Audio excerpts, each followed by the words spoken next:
L'actualité géopolitique à l'international est très présente depuis de nombreuses semaines.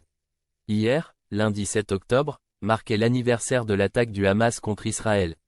Un anniversaire qui a occupé de larges minutes dans toutes les émissions traitant de l'actualité. Cependant, en France aussi, celle-ci est très chargée pour le nouveau gouvernement de Michel Barnier. La nouvelle ministre de l'Éducation a d'ailleurs eu un dossier assez lourd à gérer. Dans le nord de la France, à Tourcoing, une enseignante aurait été agressée par une lycéenne à qui elle aurait demandé de retirer son voile. Cette dernière, non seulement de ne pas obtempérer, aurait pris la professeure à partie physiquement en la giflant dans l'enceinte de l'établissement. L'élève a ensuite été interpellé et placé en garde à vue après avoir pris la fuite. La toute nouvelle ministre de l'Éducation Anne Genetet, fraîchement nommée par Michel Barnier, vit avec cette affaire son baptême du feu. À peine a-t-elle pris ses fonctions qu'elle doit d'ores et déjà gérer ces questions toujours très compliquées de laïcité à l'école.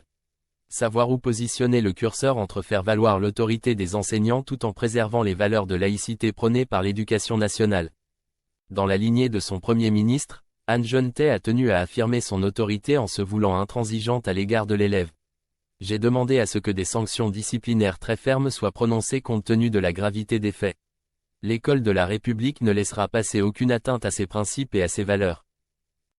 Nous ne transigerons jamais, je ne laisserai rien passer. Toute atteinte à l'intégrité physique des professeurs sera sévèrement sanctionnée. J'adresse tout mon soutien à la professeure ainsi qu'à l'ensemble de la communauté éducative. Cet incident a immédiatement pris des proportions considérables eu égard au climat tendu autour de ces problèmes de laïcité.